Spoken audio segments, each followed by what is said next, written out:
Salam jumpa kembali Bapak Ibu dan saudara-saudariku yang terkasih. Salam sejahtera untuk kita semua. Berkat dan cinta kasih Allah yang Maha Kuasa senantiasa menyertai kita. Hari Sabtu tanggal 28 Agustus tahun 2021 adalah peringatan wajib Santo Agustinus, Uskup dan Pujangga Gereja. Agustinus adalah bapa gereja yang amat terkenal. Ia lahir di Tagaste, Afrika Utara pada tanggal 13 November tahun 354. Ibunya, Santa Monica, seorang Kristen saleh, sedangkan ayahnya, Patricius, seorang tuan tanah yang masih kafir, tetapi kemudian bertobat menjadi Kristen berkat usaha ibunya. Sejak kecil Agustinus sudah menampilkan kecerdasan otaknya. Ia pun dikirim untuk belajar bahasa Latin dan berbagai macam tulisan Latin di Madauros. Di Kartago ia belajar dengan tekun dan menjadi murid yang terkenal, namun cara hidupnya tidak sejalan dengan kecerdasan yang dimilikinya. Ia menjadi penganut Manikeisme dan meragukan semua kebenaran agama-agama. Pada tahun 383, ia pergi ke Roma, lalu ke Milano. Di sanalah ia bertemu dengan Uskup Ambrosius yang menyentuh hatinya dan membuatnya berpikir tentang cara hidup Kristen. Setelah banyak membaca dan mempelajari kitab suci, ia menemukan ketenangan dalam jiwanya yang kemudian mengantarnya untuk bertobat dan dibaptis pada tahun 387. Tahun-tahun awalnya sebagai seorang Kristen dihabiskan dengan doa bersama dengan rekan-rekannya.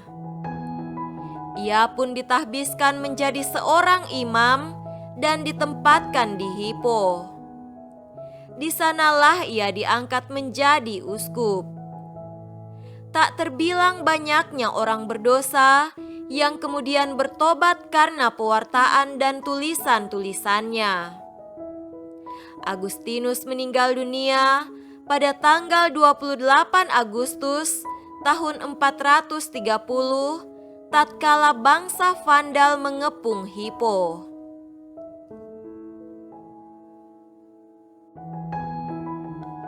Marilah kita mendengarkan dan merenungkan bacaan-bacaan kitab suci. Bacaan pertama dari surat pertama Rasul Paulus kepada jemaat di Tesalonika, pasal 4 ayat 9 sampai 11. Tentang kasih persaudaraan tidak perlu dituliskan kepadamu, karena kamu sendiri telah belajar kasih mengasihi dari Allah. Hal itu kamu lakukan juga terhadap semua saudara di seluruh wilayah Makedonia. Tetapi kami menasihati kamu, saudara-saudara, supaya kamu lebih bersungguh-sungguh lagi melakukannya. Dan anggaplah sebagai suatu kehormatan untuk hidup tenang, untuk mengurus persoalan-persoalan sendiri, dan bekerja dengan tangan, seperti yang telah kami pesankan kepadamu. Demikianlah sabda Tuhan. Syukur kepada Allah.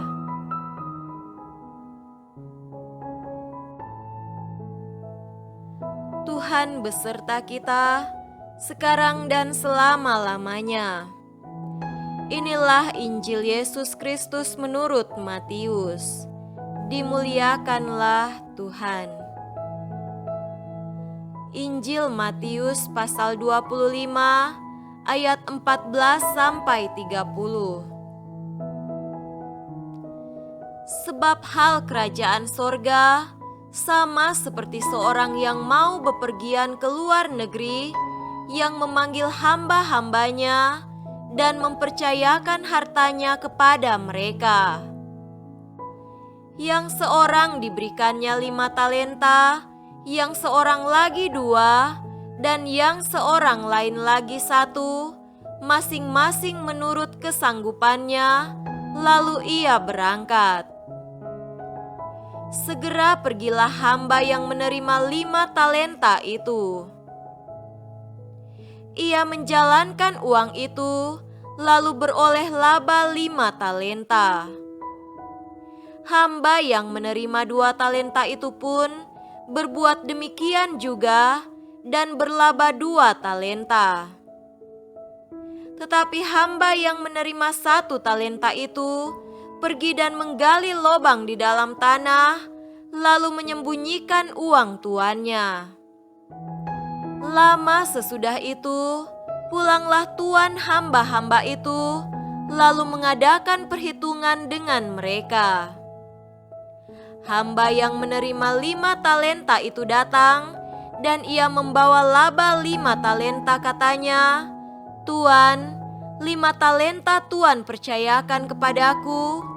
Lihat, aku telah beroleh laba 5 talenta." Maka kata tuannya itu kepadanya, "Baik sekali perbuatanmu itu, hai hambaku yang baik dan setia. Engkau telah setia dalam perkara kecil, aku akan memberikan kepadamu tanggung jawab dalam perkara yang besar. Masuklah dan turutlah dalam kebahagiaan tuanmu." Lalu datanglah hamba yang menerima 2 talenta itu, katanya, "Tuan, 2 talenta Tuan percayakan kepadaku. Lihat, aku telah beroleh laba 2 talenta." Maka kata tuannya itu kepadanya, "Baik sekali perbuatanmu itu, hai hambaku yang baik dan setia. Engkau telah setia memikul tanggung jawab dalam perkara yang kecil. Aku akan memberikan kepadamu tanggung jawab dalam perkara yang besar. Masuklah dan turutlah dalam kebahagiaan tuanmu." Kini datanglah juga hamba yang menerima 1 talenta itu dan berkata, "Tuan, aku tahu bahwa Tuan adalah manusia yang kejam, yang menuai di tempat di mana Tuan tidak menabur, dan yang memungut dari tempat di mana Tuan tidak menanam. Karena itu, aku takut dan pergi menyembunyikan talenta Tuan itu di dalam tanah. Ini terimalah kepunyaan Tuan." Maka jawab tuannya itu, "Hai kamu, hamba yang jahat dan malas, jadi kamu sudah tahu bahwa aku menuai di tempat di mana aku tidak menabur dan memungut dari tempat di mana aku tidak menanam. Karena itu, sudahlah seharusnya uangku itu kau berikan kepada orang yang menjalankan uang, supaya sekembaliku aku menerimanya serta dengan bunganya.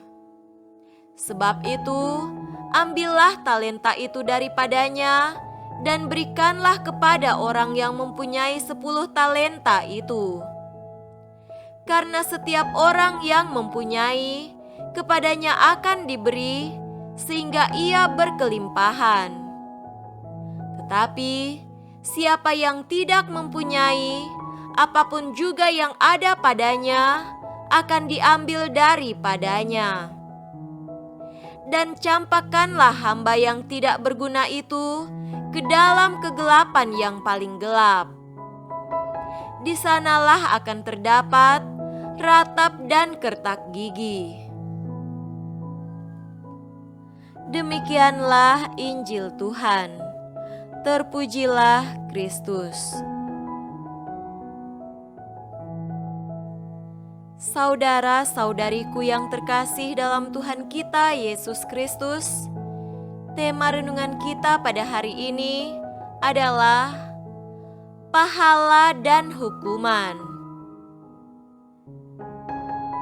Setiap hari kita suka menilai sesuatu atau seseorang sebagai baik atau buruk, sukses atau gagal. Tingkah laku kita pun tak luput dari penilaian seperti ini. Injil hari ini berkisah tentang seorang tuan yang berangkat ke negeri jauh dan mempercayakan hartanya kepada hamba-hambanya. Yang seorang menerima 5 talenta, sementara seorang lainnya 2 talenta. Keduanya menjalankan uang yang diterimanya dan menghasilkan laba sebesar jumlah yang diterimanya. Sementara seorang lagi menerima 1 talenta, menyembunyikannya dalam lubang di tanah, lalu mengembalikannya ketika tuannya kembali. Kepada 2 hamba yang pertama, tuan itu berkata, "Baik sekali perbuatanmu itu, hamba yang baik dan setia. Engkau telah setia dalam perkara kecil. Aku akan memberikan kepadamu tanggung jawab dalam perkara yang besar. Masuklah dan turutlah dalam kebahagiaan tuanmu." Sementara terhadap hamba yang ketiga ia berkata, "Hai engkau, hamba yang jahat dan malas, ambillah talenta itu daripadanya dan berikanlah kepada orang yang mempunyai 10 talenta itu. Buanglah hamba yang tidak berguna itu ke dalam kegelapan yang paling gelap. Di sanalah akan ada ratap dan gertak gigi." Saudara-saudariku terkasih, apa yang salah dengan hamba yang ketiga? Ternyata bukan karena ia mencuri atau menghilangkan uang tuannya. Ia bahkan telah menyimpannya dengan sangat hati-hati. Ia gagal karena ia tidak melakukan apa-apa sesuai dengan kehendak tuannya. Inti perhitungan tuannya ternyata berkaitan dengan kepercayaan dan tanggung jawab setiap hambanya. Apakah mereka telah menggunakan kepercayaan dan tidak menyia-nyiakan kesempatan itu? Pahala dan hukuman memang berkaitan dengan apakah tanggung jawab dilakukan seturut kehendak yang memberikannya atau tidak. Jelas bahwa sikap malas dan acuh terhadap kehendak Bapa hanya akan berbuah petaka atau kegelapan. Kehendak Bapa adalah agar kita diselamatkan dalam iman dan ketaatan kepada perintah-Nya. Perintah Kristus jelas, yaitu, "Inilah perintahku, yaitu supaya kamu saling mengasihi, seperti aku telah mengasihi kamu." Rasul Paulus memuji perbuatan kasih jemaat di Tesalonika. Ia bersyukur atas kasih persaudaraan itu dan mendorong mereka untuk terus berbuat kasih lebih dan lebih lagi. Perbuatan kasih kita sebagai jawaban terhadap Allah yang sudah mengasihi kita lebih dahulu pasti akan diperhitungkan ketika kita menghadap Dia dalam kemuliaannya. Semoga demikian. Amin.